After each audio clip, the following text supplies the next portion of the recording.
We're live! Making some arrangements here. I'm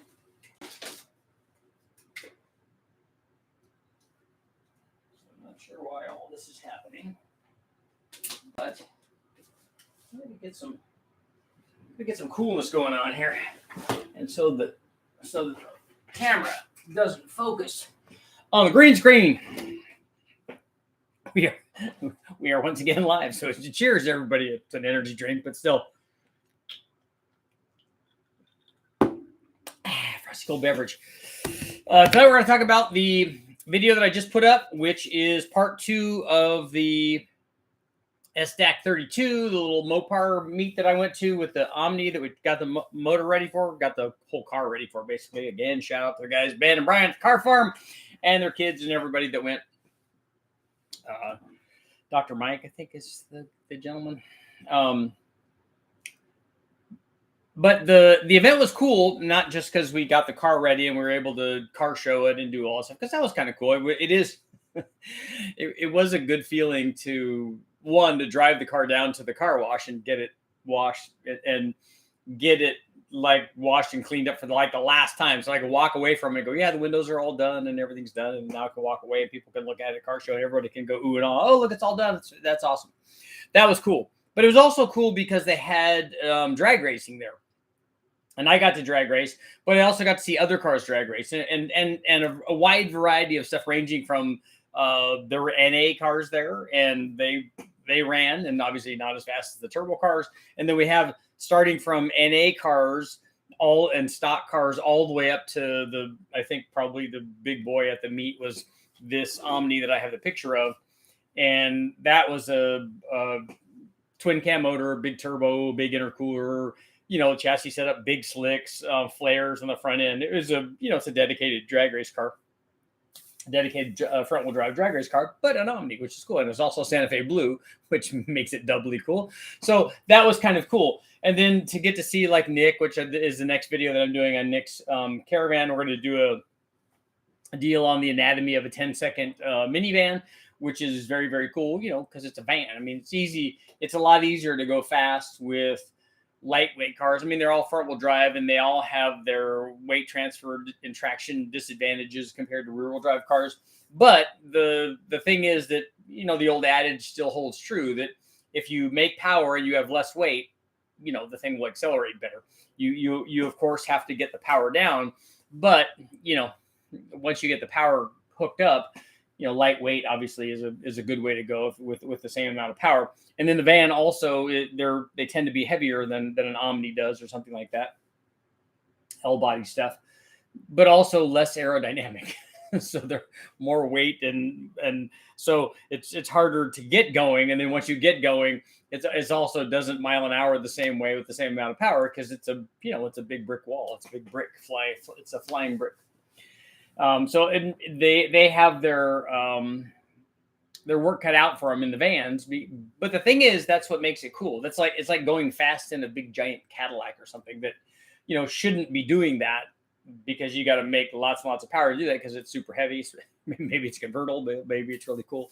But, going fast in an F body or G body or a Fox body or something like that, that's really the way to go, because we know that they hook and they work really well. But doing it is something weird. Again, it's totally other guys' thing, and the van fits right in that. And this crazy Omni is crazy enough to kind of fit into that too, because the making the power, which is the part that I like, but making the power is actually the easy thing. I mean, it's especially if you go the route that he went. The route that he went was a later 2.4 twin cam motor, I'm pretty sure.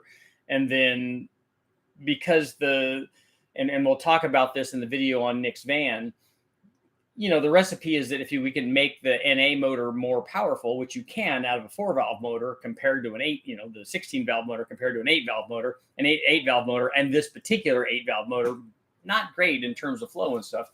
And so a 16-valve motor, much better. I don't know if I'd have to talk to him to find out if he had cams and stuff in there.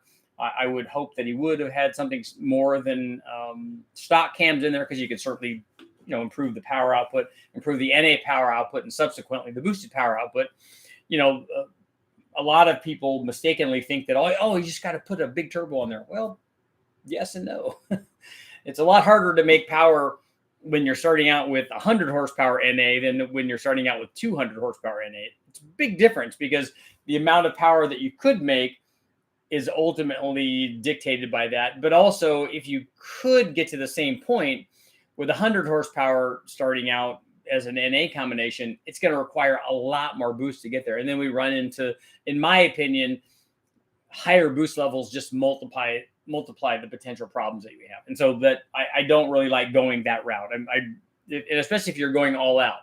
Now on an LS motor, if your goal is to make, we're going to make a 700, 800, 900, 1,000 horsepower, whatever it is, it's pretty easy to get there. You know, you put almost any of 100 different camshafts in there, you put your 1,000 horsepower turbo on there, you turn it up, and, you know, it makes it at a reasonable amount of power, because even any sort of cammed 4.8 or 5.3 or 6.0 is going to make somewhere between 400 and 500 horsepower. And so you can get to 1,000 horsepower in those kinds of combinations fairly easily and with not a lot of boost. So it's a pretty easy multiplier. But getting to high power levels when you're starting with 100 takes lots and lots of multiplier. And if you're talking about running, which you guys have on some of these 8-valve motors, if you're talking about running 30, 40, 50 pounds of boost, you start really running into problems, because then you have to be really mindful of back pressure versus response and turbo sizing and charge temperature, because the charge temperature at 50 pounds of boost is going to be a lot hotter coming out of the turbo than it is going to be at 40 or 30 or even better, 25 pounds. So, you know, doubling the NA power output is really the way to go. And it's good to see that guys are, you know, and like I said, with this Omni, a twin cam motor, much, you know, and a 2.4 liter, certainly better than a 2.2. You know, you can make a lot more NA power. 4-valve motor just flow that. I wouldn't be surprised if that thing flows twice as much as an 8-valve motor does. So if you put enough camshaft in, you got head flow like that, especially if you've got a ported one. This thing had a custom intake manifold that had all of that stuff. It had it had a good header feeding the turbo. And so it was done right. It was, you know, it sounded like it was making all the power. It sounded like in typical front wheel drive fashion, that power was not the problem, that getting it on any given run, getting it all hooked up and everything working and having everything cooperate. You know, that's how drag racing is. If you could give me a clean run, just let me run one where the thing 60 foots and then keeps charging and the boost curve doesn't fall off and I don't get detonation and I don't get misfire and the boost curves do exactly what they're supposed to do in each one of the gears. Just give me one of those runs and we know the thing will do what and don't break a half shaft, because that's a reality in a lot of these front wheel drive cars too. So don't do all that and just let it go out and do what it's supposed to, let it eat, and then we'll have a good run. And, you know, you guys have been drag racing. They can tell you, coming from Bonneville and road racing and stuff, I can tell you that, we don't run a perfect lap. I never have, and I don't think anybody has, but can we go out and run? Just give me one good one where everything is working and for qualifying or something like that. It's the same thing for drag racing. Can I just get everything, all of the things working? Can the transmission cooperate? Can the clutch cooperate? Can the half shafts cooperate? Can the track cooperate? Can, all of these things, and can you get that all working at once? So the nice thing about this is that if you can, on these applications, if you can make the power, like I said, a lot of times that's the easy part. Not so on an 8-valve motor, but I'm going to go through a series of tests where we show what kind of power gains that you can get. And that will be cool. I'm really excited. In fact, I was on the phone today talking with Ben from the car farm, asking him, I'm now wanting to get the car back here to California so I can go through all the steps and then start chassis dyno testing, because I want to do exhaust and, air intakes and all these things and just see what the little stuff does. Obviously, this is not, this is going from stock to something that the average guy would do, which is cool. It's not going to be the, let's get 4-digit power levels from this thing. That's not what this is about. Never 4-digit power levels with the 8-valve deal, but we will have builds where we make a lot more power. When I look at the stuff that Nick did, and I'm sure that this Omni that was drag racing, you start talking about we need a forged crank, we need forged rods, we need forged pistons, we need main studs, we need I would definitely do things like a windage straight and stuff, and you would want to do those things. I would do a kick out. You might do a dry sump. You'd have somebody that really needs to make that cylinder head work and get lots of flow. You need a custom cam. And again, we're going to go through all that stuff with Nick, because Nick's done a lot of that stuff. And that's one thing I liked about talking to him. And he has the right approach and right attitude towards, hey, let's make power. It's not like, hey, but other guys are doing this. He's like, I don't care about that.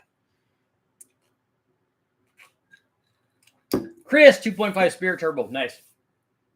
That's one of the things Nick and I talked about, is and this is a 4.8 and a 5.3 thing too, is that the RPM ability of the 2.2 versus the 2.5. Same thing with a 4.8 and a 5.3 or a 6.0 or any of these combinations are like, and oddly enough, this goes way back. It goes way back, not actually before the Dodge, but slightly after that in terms of the years. But I remember way back having this discussion with a very well-known, very reputable, very famous Honda tuner, and have them tell me that, oh yeah, you can make a lot more power with the 1.6 than you can with the 1.8. With the B16A or B, or any version of the B16, you can make a lot more power with that than the B18 C, C5 type R. I'm like, really? I'm talking to the Honda expert, and I'm not a Honda expert at this time. I'm not that I am now, but I know what displacement does. I'm like, why would that be? Oh, they look at each other like, oh, it's rod ratio and stuff. I'm like, oh my gosh, you guys are supposed to be the guys that I come to. And the whole time I'm listening to them and talking to them and thinking, so if you pick a B16 and I pick a B18, my motor is going to make more power. Nobody in any class picks a B16. Oh, it's got because it RPMs, the little 1.6 likes to rev. I'm like, no, that's not. But and then the same thing carries over again and again and again and again to all these different motors, 5.4, 4.6, all of this stuff. That's why we don't make high RPM 383s or 400s out of small blocks, all of that stuff. And it's just not accurate. If for any given class, if there's an engine displacement limit, everyone's going to run the displacement limit because it's just going to make more power, and that's what they do. So let's see what you guys got going on tonight. You guys, is everybody ready for the 4th of July? Yeah, 4th of July. Woo!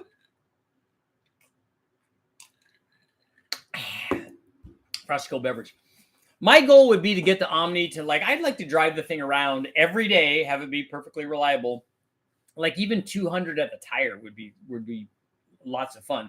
But my other goal would be to make 200 at the tire at whatever the lowest boost that I could do that at. So that would be my goal. I'd want to make it efficient, and I'd want to make it drivable and idle well and all those things. So the bar would be pretty high for what I want to do with that.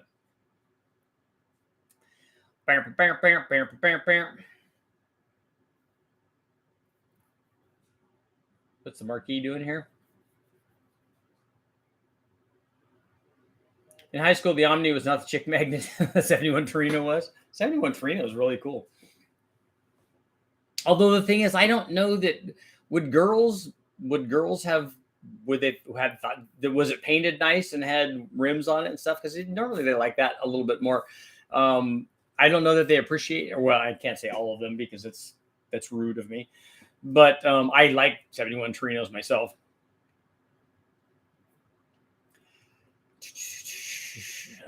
Here, my first car was a 1990 Ford Festiva. Again, I like those. It just needs a turbo 3 twin cam. I don't think it was I don't think it was a turbo 2. I mean, a turbo 3. Yeah, I don't think it was. I think it was a 2.4. If I remember right, I think it was a 2.4, like an SRT4 motor that the guy did. I think. I can't swear to that. I need to check on that. It would be even cooler, kind of, in my opinion, if that was like the T3 motor, which would be awesome. Picked up a Hellcat blower and intercooler for short money. I think it'd be adapted to an LS. Yeah, anything can be, but making the adapters, I think, would be the problem.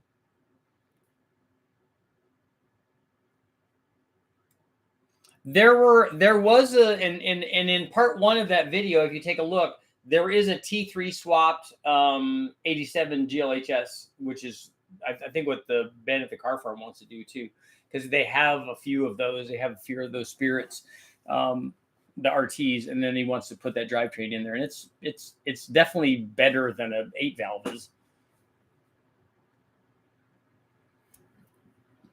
I love racing my ice cream drag van, Mopar 360 small block on nitrous. You had me at nitrous.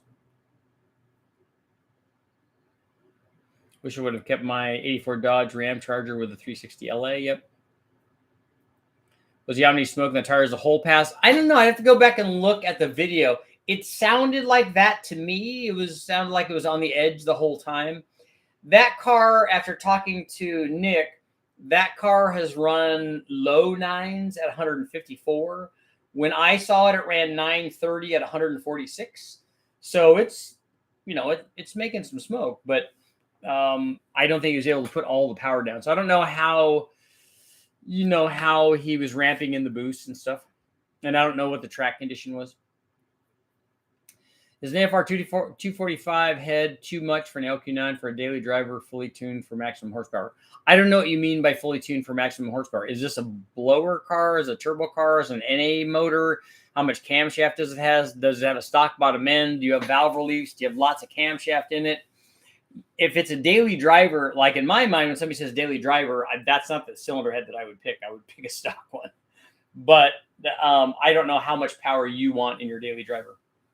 1990 Spirit RT with a T125 that oil starved around a corner and broke a rod. Did you have really good tires on or something?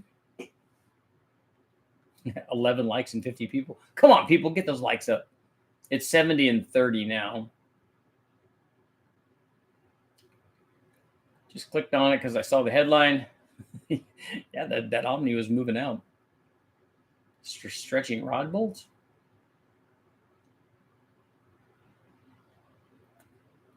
Nicholas, he just took his valve cover off and he had a broken rocker arm. Is that, are you talking about the Omni guy, Nick?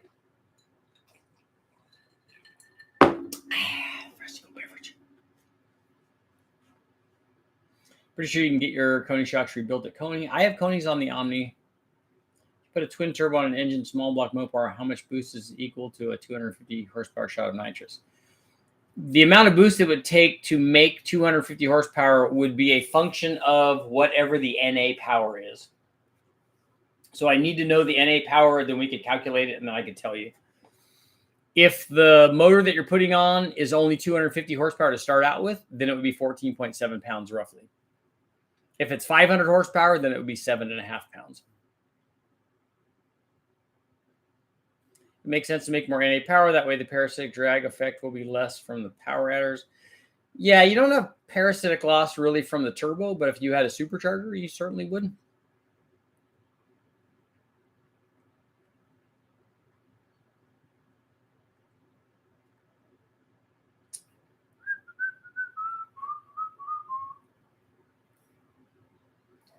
$450. It's not going to take very much then. Like I said, 500 would be 7.35 or something, if everything was right. 450 is going to be, let's call it 8 or 8.5 pounds. Yeah, Ricky's jumping in there. I have a bunch of 438 stuff for sale. It's like growing up thinking your dad's a car guy. You grow up finding out he was a bolt-on guy. Nothing wrong with bolt-ons, man.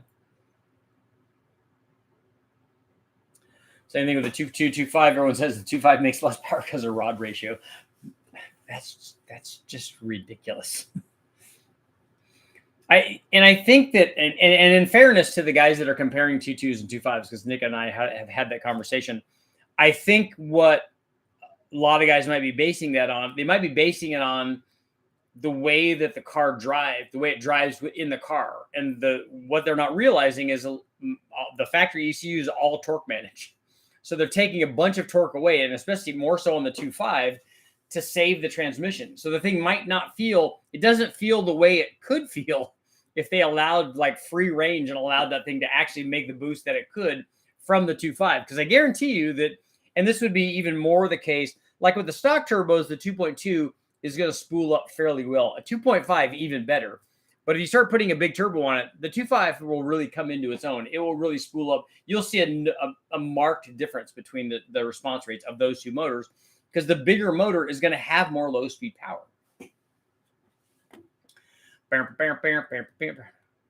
People are wrecking the air quality here in Toledo. That's Canada doing that, right? My goal with my Geo, 200 horsepower at the tire and still be able to turn it down and run on 93. Oh, so you're so you want 200 wheel horsepower when it's turned up, right? And is your Geo like a turbo 3-cylinder or something like that, like the Sprint turbo? Waltz is Omni in your video. I'm pretty sure it's a T3. Okay, see, I think I mislabeled it. I thought it was the 2.4 SRT 4 kind of thing. It's even cooler if it's a T3. I think I know where there's another blue GLH like yours. You could build a dedicated drag car out of it. I know where there's one also. The guys at the car farm have one. Wish I could find a 16 valve head for the 2.5. Until then, 8 valve life. Yeah. In the Trans of the Week link in the Omni. The manual trans works okay, especially if you have a 468.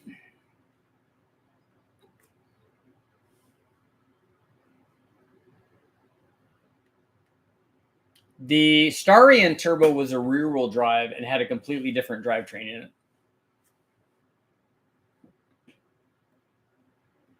The Conquest and the Starion were the Chrysler and Dodge versions of the same car. Turbo 3 was officially a Lotus 4-valve, twin cam Spirit RT, and Daytona IROC engine, but there was a Maserati headed 2.2 with a 4-valve. Yeah. There were both of those. In fact, both of those were at the show. Traction was always an issue for me when I was running SRT 4s.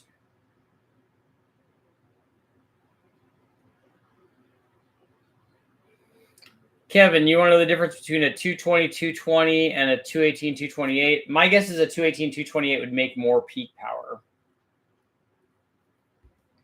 A 220 220 might make a little bit more low speed power as long as the LSA was the same on both of them.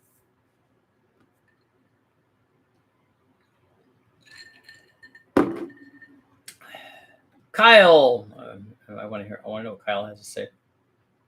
One of the biggest roadblocks in Turbo Dodge racing were the internet heroes turning 30 pounds of boost with small turbos and proclaiming big cams were the devil. Yeah, that's not the case.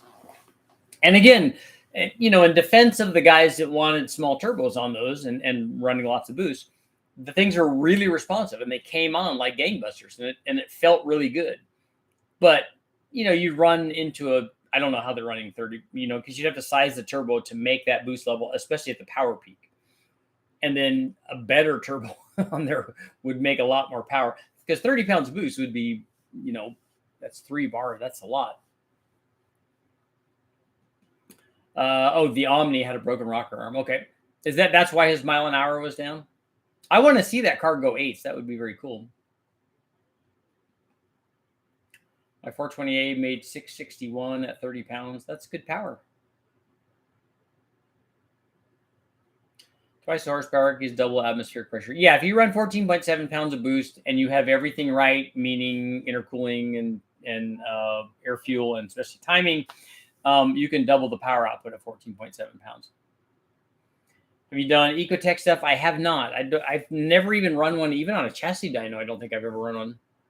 I've seen some run at West Tech. There's a guy that comes in with a Fiero that has an Ecotech swap in it, and it's really pretty cool because he road races it. He's got an NA Ecotech in it.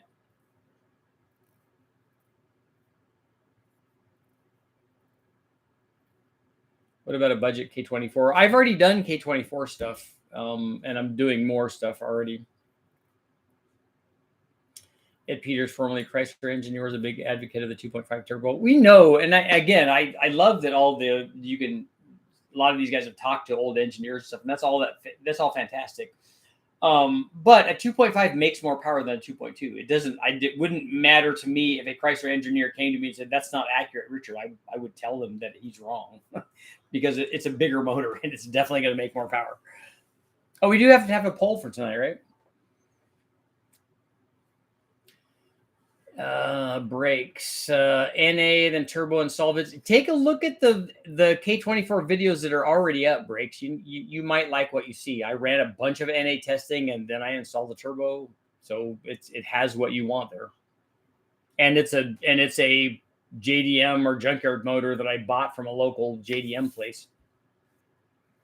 Are you running the David Vizard head? No, I haven't run that at all.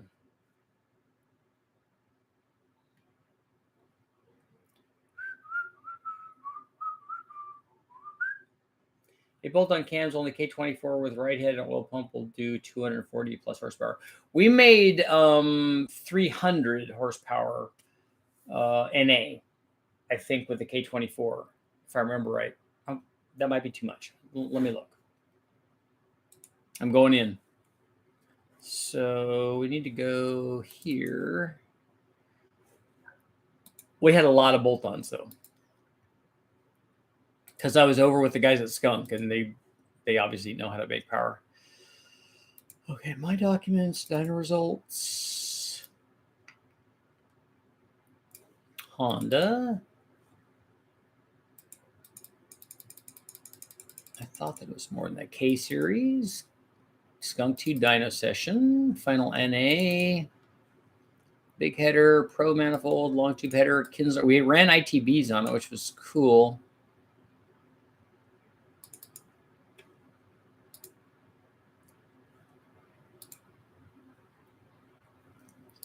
That one's 275. So let's see where we got to. It might not be 300. 275.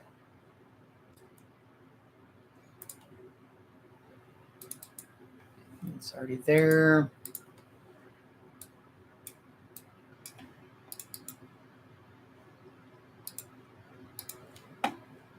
So I don't think we got to 300, it looks like.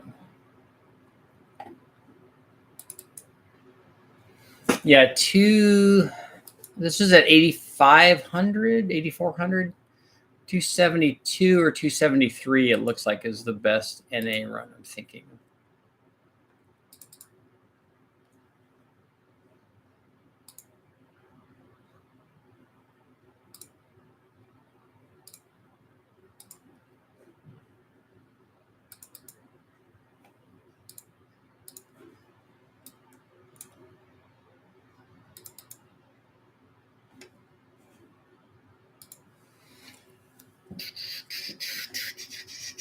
Let's see. Yep, that looks like the best runs.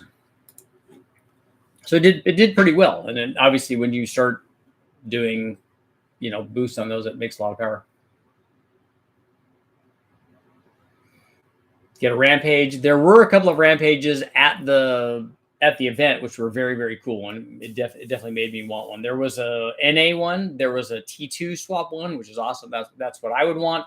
But I would want a T2 2.5, I think. And then there was a much wilder one.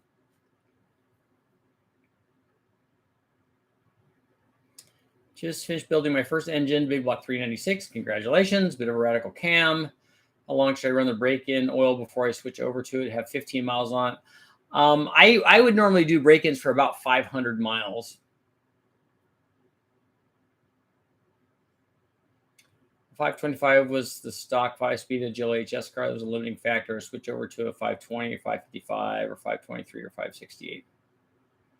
The car companies are killing the car hobby. So why are the car companies killing the car hobby? They're the ones that are providing us with cars that we can modify. Flat tow a Rampage home from the car farm, where the Omni just pulling the running gear out of the Rampage first. Flat tow a Rampage home? Well, no, I wouldn't do that. We would do the swap there at the car farm. It'd make a lot more sense. I got smart guys there that have lots of experience with those, and we have all of the parts and stuff that we need. Do you have a 4th of July tradition? Yeah, fireworks.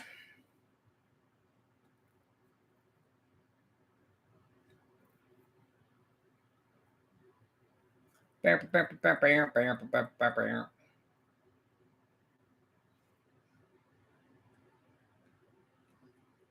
see, I'm scrolling back. We need a poll there. So the poll should be.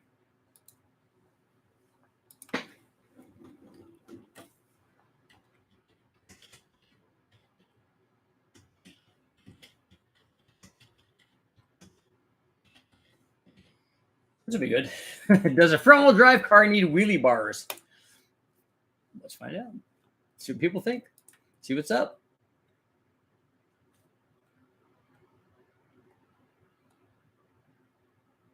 Scrolling back. Now we have our poll up. What's up? I would really love to have the thing that worries me about having a Rampage as a daily instead of my Silverado is I'd like to have something. I just want something that I could put engines in the back of from wrecking yards. I could take over to West Tech and do that stuff, and that would be cool. And I'd love to drive a Rampage with a 2.5. I would put a 2.5, an NA compression 2.5 with the turbo on it, so that you have enough power to do stuff and have fun. I'd have a better intercooler, all that stuff. But it's the electronics that bother me. 40-year-old wiring harnesses and stuff. And because we've had that problem already with the Omni. I think we have on the Omni, I think we have problems with some of the hoses being cracked, at least one going to the wastegate or the controller or something. A relay, I think that the fan relay is bad in there, and those are things that like I don't want to happen while I'm driving down to West Tech, going up over the Grapevine, that kind of stuff. That's the nice thing about having a bit more modern car, is that you don't have to worry about that stuff. Can you mount small turbos at the back of your long tube headers under my van next to or behind my transmission, or should I just go Pro Charge with an interport? Yeah, you can mount small turbos on headers, on long tube headers. That's not a problem.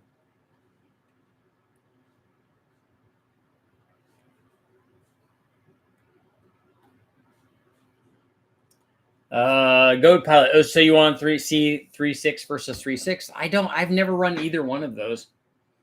A 3.1 or a 3.4. I've done turbo 3.1 stuff, 3100 on a Grand Am way back in the day.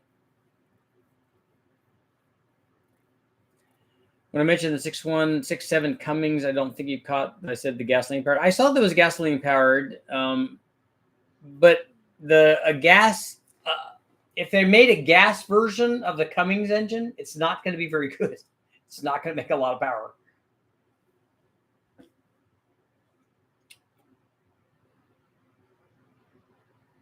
L8T has been out for years. Yep, that one's, guys have made lots of power with those.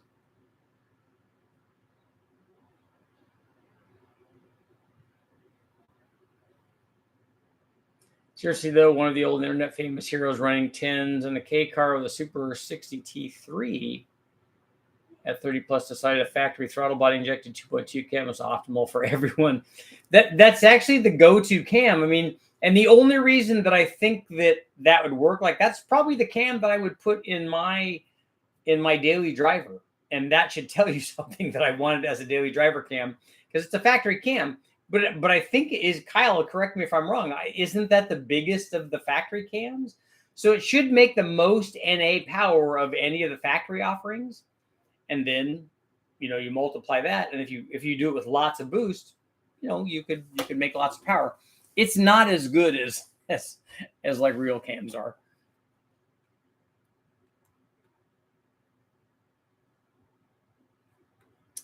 Richard, junkyard Gen 6 454 going to turbo with stock heads, 809 horsepower wheel goal. What size single turbo cam and add rain gap close to boost? I'm thinking an S488. An S488 is fine. 800 to 900 horsepower, even an S480, even an S475, like that T6 S475 would certainly do 900 wheel. That'd be coming near the end of that, but it'd be pretty responsive. How much boost would you think is safe on an eagle-headed 5.7 with 91 octane for the street? I don't know. I don't know what the detonation threshold is, but the boost and the octane are not the only things that are going to dictate that. So you need to look at air intake temperature. It's a Hemi head that's not fantastic, but it's pretty good. what size turbo you have. Do you have intercooling? There's a lot of things to think about there.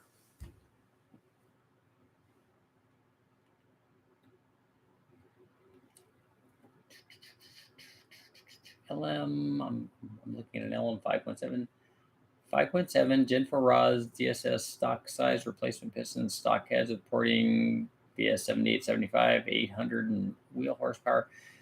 Yeah, that will all work. I would put a Trek Norris cam probably in something like that.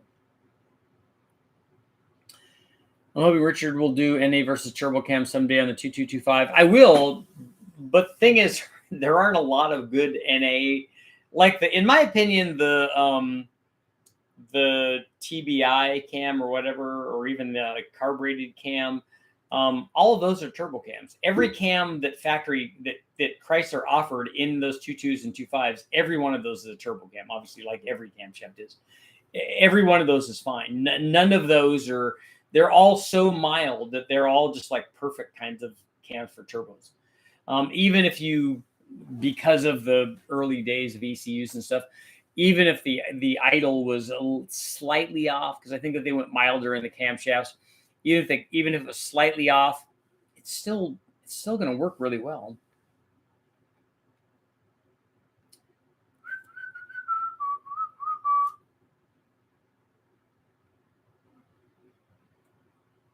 I think an 89 or 90 Caravan Voyager 2.55 speed would be the ticket for drag racing.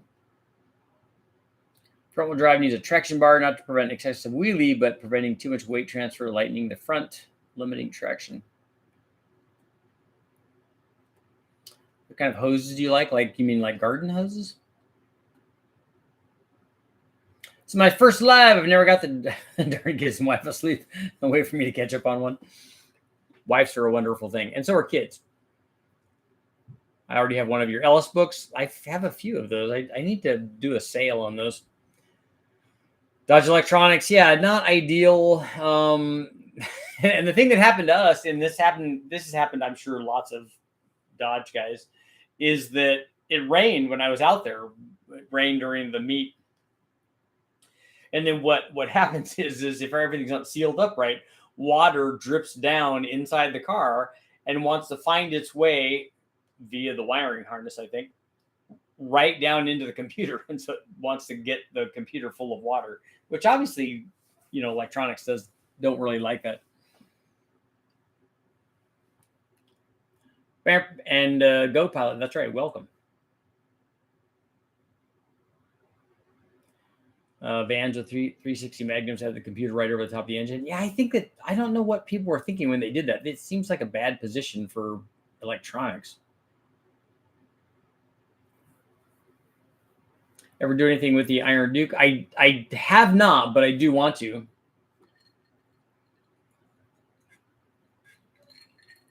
B-Dub. After a storm, stick out power for days. 40-year-old electronics.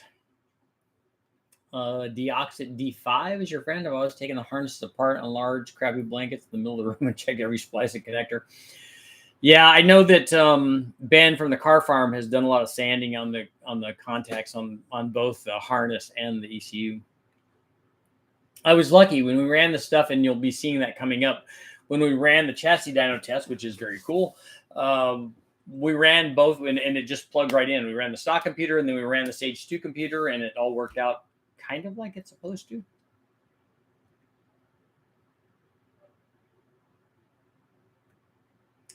Some of the Turbo Dodge guys would shim the sway bar on the driver's side 5/8 of an inch to enhance traction. Would they shim the center supports or the end to do that?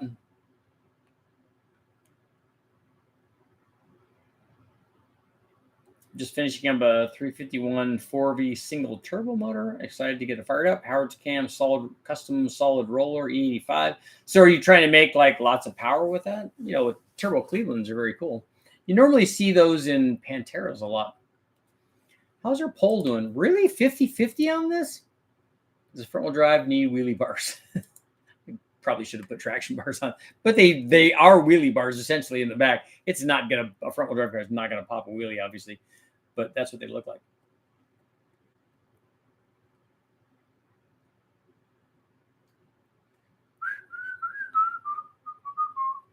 Told Richard earlier, I'm so glad I found this stuff because it's the type of nitty gritty off the wall stuff I love. Started with the DZ versus boss test he did. Yeah, that opened up a lot of eyes. That's a really popular video, actually. Our JKR Gen 6 454s ring gap close enough for boost? You have to add. I always add. We needed to put ring gap in the one that we ran boost on. What was the plastic bag for? That's right. That's right. I've been there. It's that water wetter. It does look like that, huh? It looks like a shout out to the Redline guys, Tim Kerrigan from back in the day.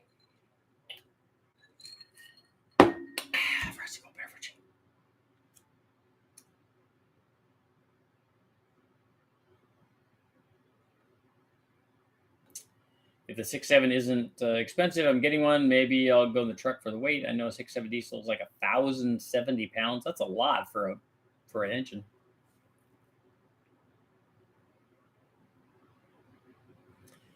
For front-wheel drive drag racing, would it be a good idea not to run a front sway bar and then run crazy springs in the rear? I'd like to test that and see.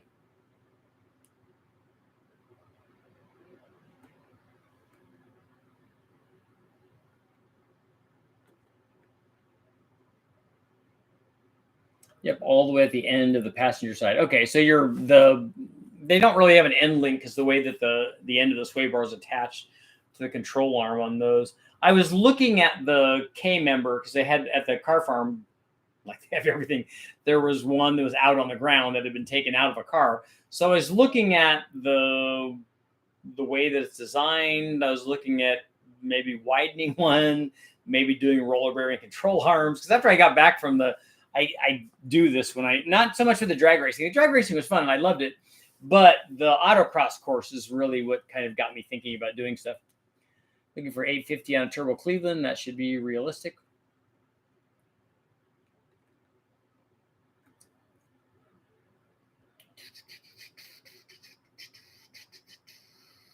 I had planned for the heck of it to do a 302 LS for my dad's 67 Camaro, but you had to sell it. That's too bad. The 67s are nice, and 68s and 69. Well, they all are nice.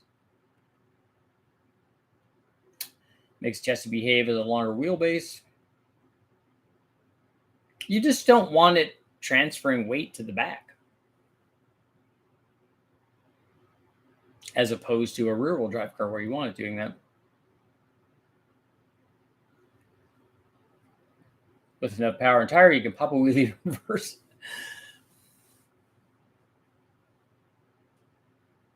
Front-wheel drive Mopar sway bar mod was to shim down the driver's side to try to distribute weight to the passenger side. Shim down the driver's side end at the bushing. Richard, do you like Bow Wow? You mean the singer? Or having a Pro Blend oil additive? Is that like the snake oil stuff? We asked one of the Prolong guys like that. We're like, where is your facility?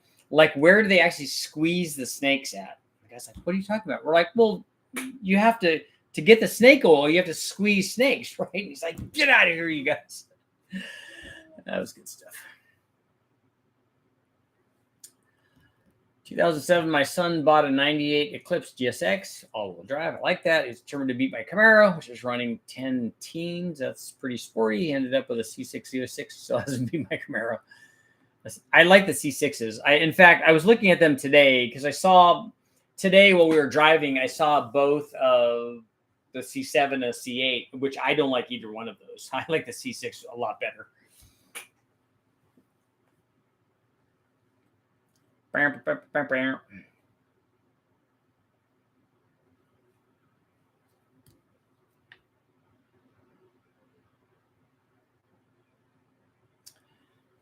My thoughts, here we go, on Daytona was to have solid or very stiff rear springs with a higher rear stance to keep weight to the front tires.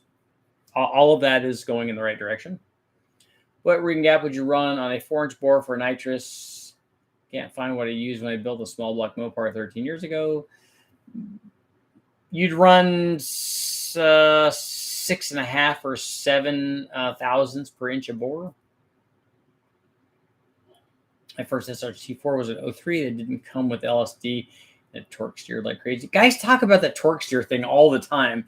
And I've driven lots of front wheel drive cars. I've driven lots of really powerful, semi-powerful, 4, 5, 6, 700 horsepower, whatever, that kind of thing. Not these drag race deals these guys are running.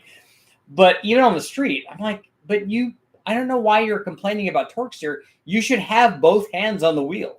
You should be in control of the car. I just the torque steer thing. It's not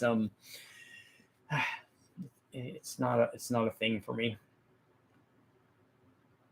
What's a good turbo size for a 351 Windsor? Built bottom end and one around 700 to 800. I would put an S475 on it on a 351 Windsor. Finally got a twin turbo 496 Vega to the track. That should be pretty sporty. Richard, could you give us a hint on what's coming up as in the next few tests? I'm looking forward to an EcoBoost sometime. Nah, there's no EcoBoost coming up. I don't have any of that coming. The next time I go, Brian and I talked about doing, and James from Shore Tuning, shout out to James. We talked about doing, we're definitely going to do the nitromethane. So we got to run that. And honestly, on the last run, and I haven't told them this, but I want to run it with zoomies because you have nitromethane. You almost have to run it with zoomies, right? Because I want to see the fire and everything, and the fire and the brimstone.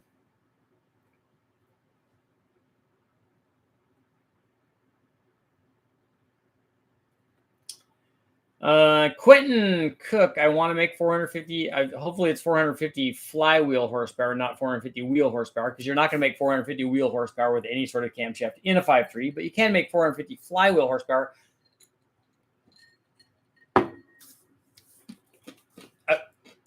A truck Norse will almost get you there. We'll look and see what the truck Norse did. We'll get out of our K series stuff, which was awesome. Cathedral port, 5.3. Intake, 5.3 aluminum. Truck Norse cam. Where do we get you at? Yeah, 425 for that. With just the cam and headers and it was an L33, so it had 243 heads as a stock truck manifold. If you ran a Trailblazer SS, it would be better.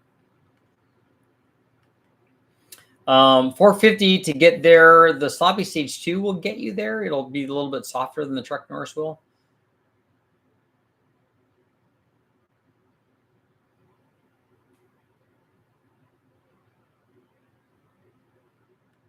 Can I get away with running 11 and 12 PSI on a 5.7 with only adjusting ring gap and long tube headers on 91?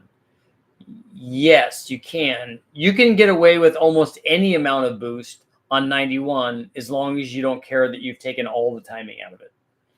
So those are the adjustments that you look at. You look at octane, boost, and timing, and those are major things. Air intake and all, temperature and all those things will affect it too. But you can keep adding boost if you keep taking away timing. But the problem is you get down to single degree timing and you start having really high EGTs and it just gets unhappy. So you get to a point where that trade-off isn't really very good. I don't know why you're concerned about a boost number and an octane number. I find that guys that are thinking, oh, I want to run 10 pounds. Well, how do you know what that is? Have you ever run even 7 pounds on a good combination? You don't know what that is. But yeah, definitely ring gap. And if you're trying to make power and you're trying to make power on 91 and you're set on a boost level, I'd put a cam in it too. C4 Corvettes are the coolest body solid. C4 Corvettes are a really good car.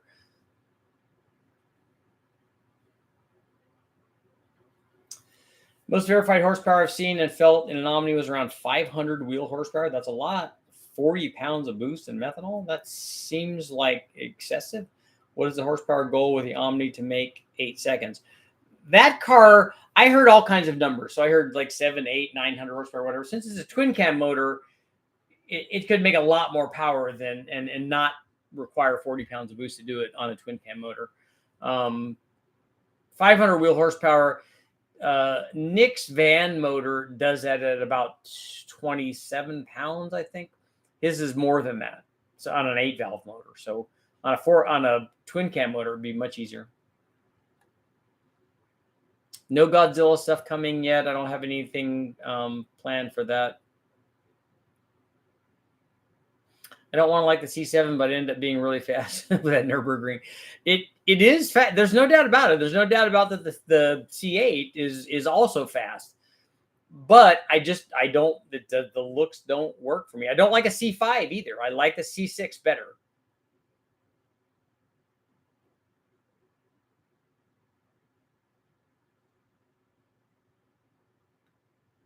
When I raced my Omni GLH Turbo, I put in the rubber spacers in the rear coil springs to firm them up and prevent squat. Then I had the sway bar shimmed and I ran slicks on a 4-5 8525.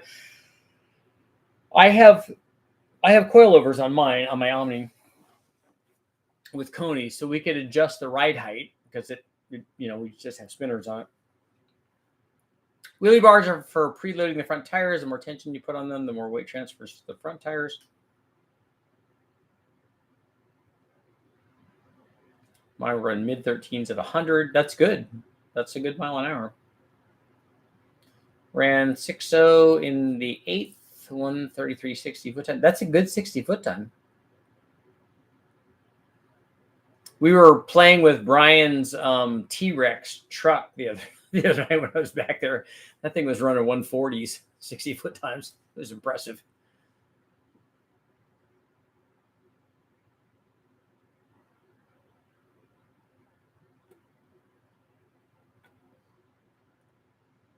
.3 pounds on pump gas.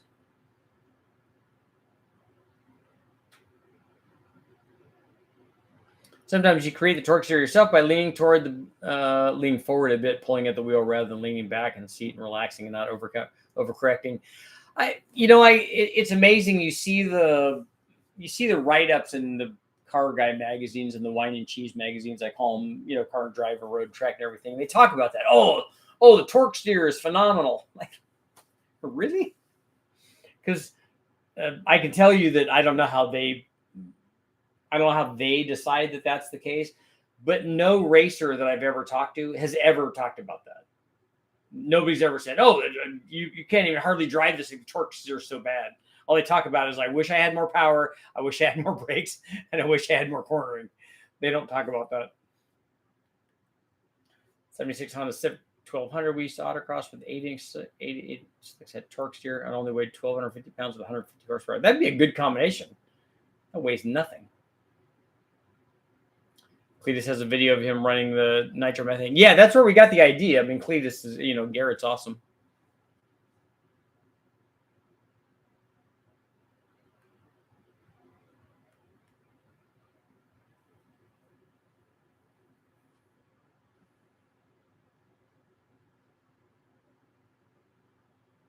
Or you like the C6 over the C7? It just looks better.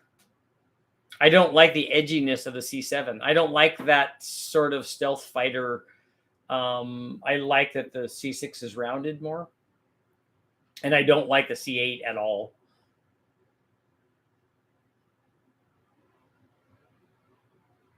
C8 team Corvette won Le Mans this year. Yeah, there's no doubt about it. It's a good car and it's fast and it does all the things that you want to do. Doesn't speak to me. I just don't like the way it looks. What's the most exotic engine you can get your hands on to test? I don't know. I have to go down to the local wrecking yard and find out. The most exotic engine I have right now is a 1961 Pontiac Tempest Trophy 4-cylinder, which is, just 7 different slices of awesomeness. Callaway C401, better looking than the stock C4. See, I don't think that that's the case. I don't think most people, if you set them side by side, I don't think people wouldn't even know that there's a difference. I mean, I know it's a wider body and stuff, but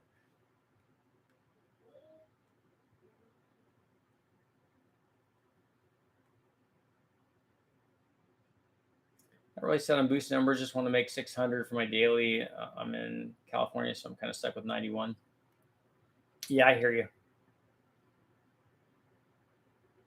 Oh, that's right. Thinking man, I forgot about that. So we were talking about exotic. I do have an RB25.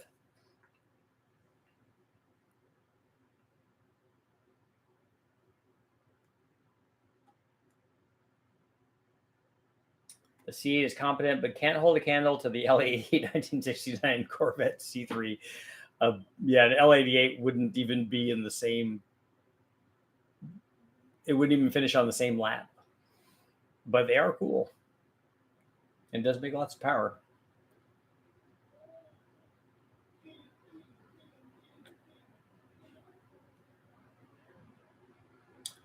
I know for a GTO I bought with no motor and tranny, what motor would you recommend putting in? The nice thing is that you can put almost any combination in there.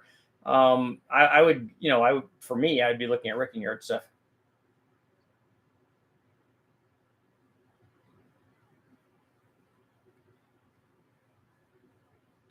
Talking about the sexy factor. Yeah, an L88. I mean, the the honest truth though, who's ever going to see an L88 in person?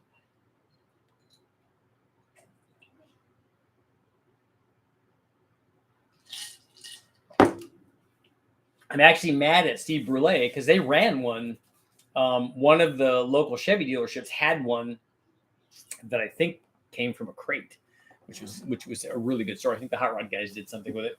And they ran one. And I'm disappointed that he didn't call me and tell me because I would have went down there for that. But yeah, it's not an L88. It's a terrible daily driver. Somebody asked me about an LS6. I told them the same thing. I'm like, an LS6 is like an LS6 Chevelle is an awesome car. It's not an awesome daily driver though.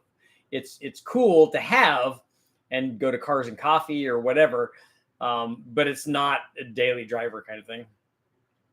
You like the C5 for looks over the C7 or C8? See, I don't like the back end of a C5. I'm not a fan of J-Lo, and I think that C5 is all J-Lo, and that's not for me.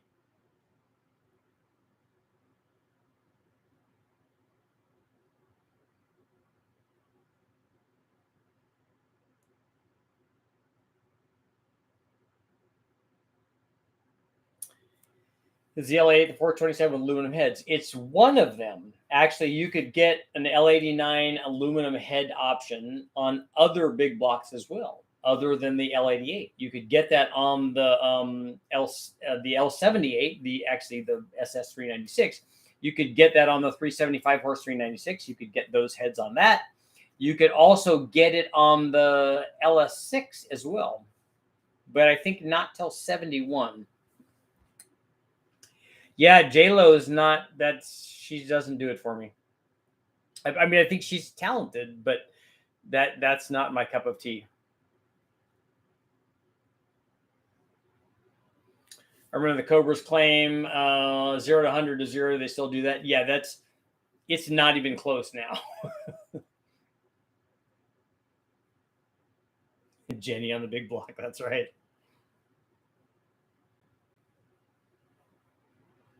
That's good. I like that. Points for that.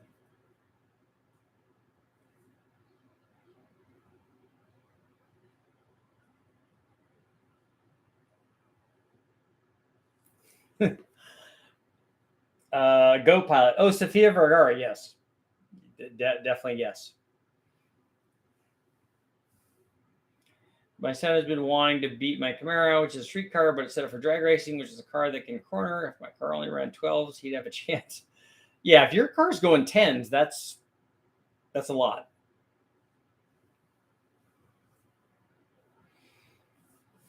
Well, when wanting to build a stroker, just need to install the kit, or does anything need to be done to the block? Sometimes they do. Well, and actually, I would say probably more often than not, strokers, whether it's a 383 small block Chevy or an LS, a 408 or a 383 or those kinds of things, normally it's a really good idea to mock everything up, put the main bearings in, put the crank in, put the rod bearings in, put the rods in. And I would do this on all of them too. I'd put all of them in, don't put the rings in or anything, but put the pistons in so that they center the rod and put the rod in the position where it's going to go. And then just rotate it slowly by hand and see where things hit. Sometimes things hit on the pan rail. Sometimes they hit on the bottom of the cylinder. Sometimes it's a rod. Sometimes it's a rod bolt. Sometimes all of those things need to be changed, and not changed, but finagled, need to be machined a little bit. Does Porsche have the 0 to 100 Zuri? Oh, wait, maybe a Tesla. I think a Tesla Plaid probably would just destroy a Cobra. And I got to drive a Tesla, not a Plaid, for the first time when I was back with the car farm guys. Richard, you should get an Ariel Atom. That sounds like fun. You do everything you want. I went about the Consoleer that was at the show. And the Consoleer was very cool. That car was running like 13s, I think, in the quarter, but obviously very, very good at the autocross, so which was very cool. And the car was immaculate. I mean, it was in fantastic shape. So it was a fantastic little car. I would have made changes to the engine bay. He had a cool air intake setup, and then a Mopar Performance like air to air intercooler that he had air ducting to, which was very cool. I think he had a 2.2 and not a 2.5 in there, you know, because they rev. If I had a Consoleer like that, which is very, very awesome, I would have had, you know, it'd have been like a 600 horsepower one. My town where I live has the largest Viper junkyard in the country. That's awesome. Any Viper combos in the works? No, but I would really like to. I'd love to run a V10 on there. What are wheelie bars?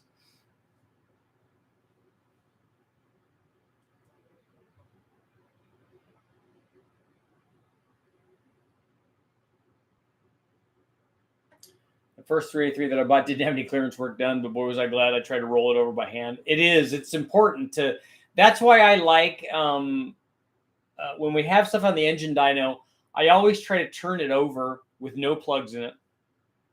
I always try to turn stuff over by hand by putting a ratchet or breaker bar or whatever on the crankshaft, on the balancer bolt or whatever, and turn it over that way. Because if like a starter, I've bent rods before on the starter. So if you have a cylinder that's filled with water and you hit it with a high torque starter, it will definitely bend a rod. Tell me, I'm telling you, I'm speaking from experience.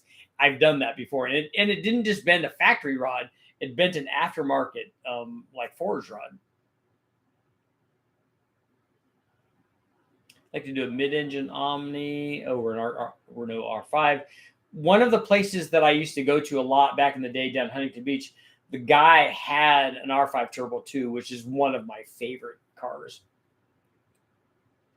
Veggie was running 12s in his Consoleer GTP track car. Was that at the thing? I thought that I saw him running low 13s, but 12s would be cool. That car's fairly light, and it seemed like it was making good power.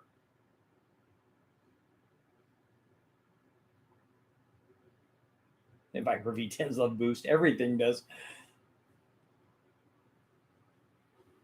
My 383 was built on a 327 block. 327 block should be the same as a 350 block, but a lot of the kits do take clearancing.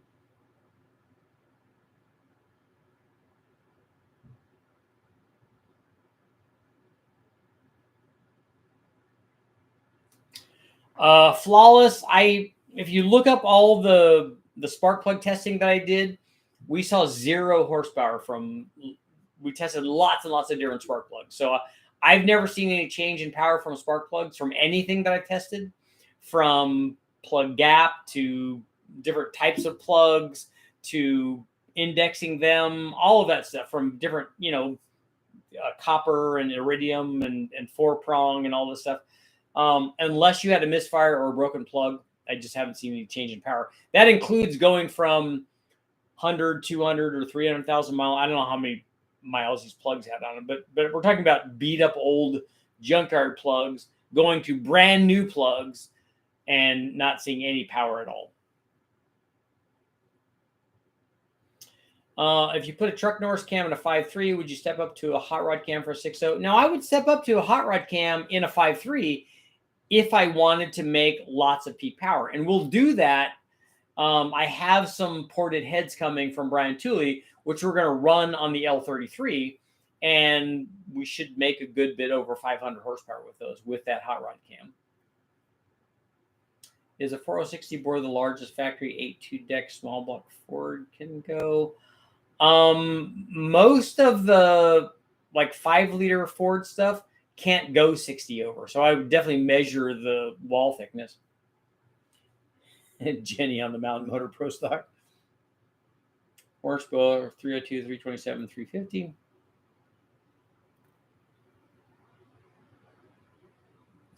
spark plug tests were great. I'm a parts guy at the Chevy dealership. And see, the thing is, like, I want spark plugs to make a difference because, I mean, let's face it, back in the day, I wanted like my Arco graphite to make a difference. I wanted the things that I could change and afford to change. Like, I couldn't put a camshaft in or springs or cylinder heads or whatever because I didn't have the money to do that. But I could change little things. And I always felt better. I always felt like the car performed better and the motor made more power when I changed the oil, when I put good plugs or silicone wires or whatever on it. But the reality is it wasn't doing that. It was me just wanting that to happen. What plug do you recommend for 11-to-1 LS pump gas motor? The stock ones, or go one step colder or something. Did anyone hear anything about a McLaren 720 going off the road at some speed in Nevada? Were they at the Silver State race or something? Because that car would be fast. I did watch. Thanks for your input. On another note, what's a good plug gap for a Cam 5.3? 30, 35, anywhere in there. If it's an NA motor. Shiny, expensive plugs have snake oil and fused electrodes. That's some really tight laser welding going on. Diamond Fire, that's right. Iridium. Steve Morris have a plug that almost separated, pushing the porcelain out.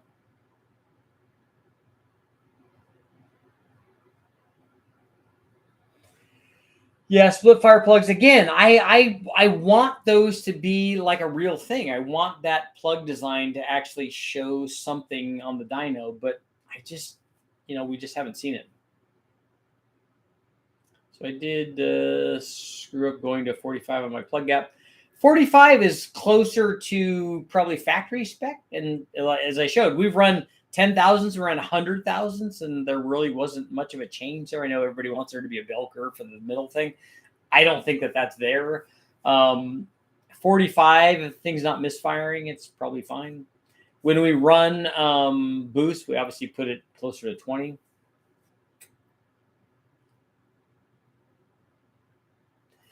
On Benji's car at Consulier at SDAC, I'm sure I've seen him run 12s in that car before, but I only had 2 videos of it. I caught him the fastest was 13, 15.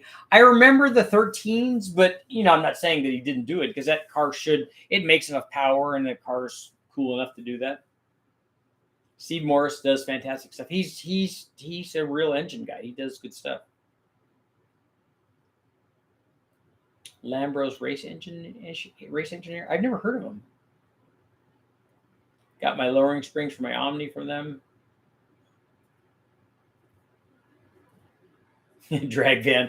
I used to index plugs for years. Then I was in a hurry and just put a set of plugs and ran the exact same time, mile an hour. Never did it again.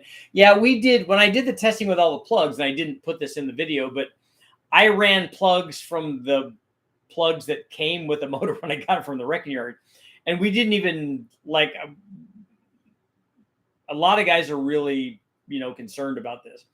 But when we would take plugs out, especially wrecking yard plugs, I would check the gap, especially if we were going to run boost. But even if we weren't going to run boost, I would take the plugs and we just put them all together. They don't even go back in the same hole or anything. Like, I don't even care about that because it didn't make any difference in power.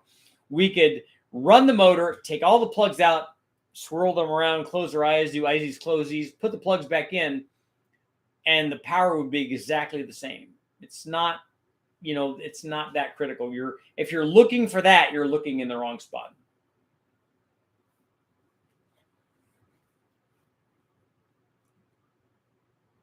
Richard, for aftermarket blocks, what power level boost, etc., is one needed, and which one would you go to? I don't know I'm not an expert on the aftermarket blocks. The piston and rods for a stock bottom end are kind of the first things to go. Then I think the crank and block are probably similar kinds of power levels. If you're making, guys are doing 1500 plus stuff, then you need to start looking at, especially if you're doing it a lot, you need to start looking at, forged rods and forged pistons and all kinds of stuff. But I don't know what the go-to block is for that extended power level. The market for that is so tiny that I don't really cater to that. Why not an LA8 lookalike? That would be good. And I wouldn't run LA80 heads because L88 or L89 heads, which are the later L88 heads. I wouldn't run either one of those. I would run AFR heads.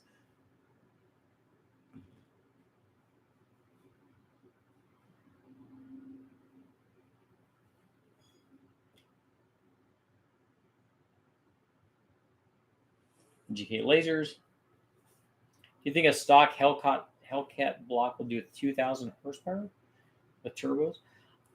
That seems like a lot. I just don't know. I don't know anything about the structure of a Hellcat block. Does compression give you more power? It gives you 3 to 4% of NA power per 1 full point of compression. So that's a really good gauge for you.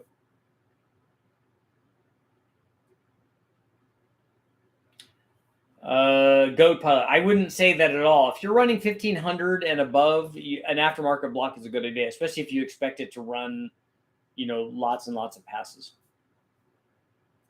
Just because we can make 1500 horsepower runs on the dyno doesn't mean anything. Can you run that at the track and have things live?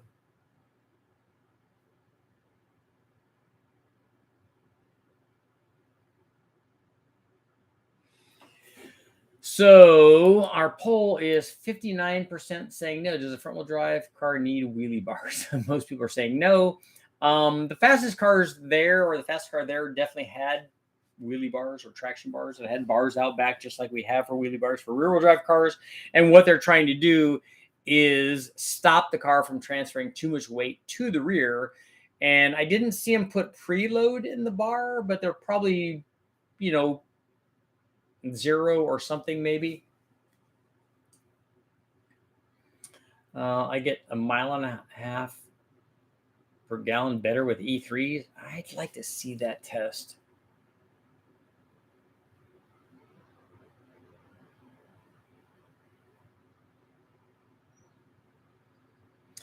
And on that note, it is time to go. So please make sure everybody go check out the video that I just put up on you get to see the cool 9-second Omni go down the track. And then I'm doing, we're going to take a look at Nick's turbo minivan, which is very cool. 10-second minivan. That's no slouch, man. Let's get with the program. And then after that, I'm going to follow up with my Omni drag strip, and more importantly for you guys and for this channel, chassis dyno testing at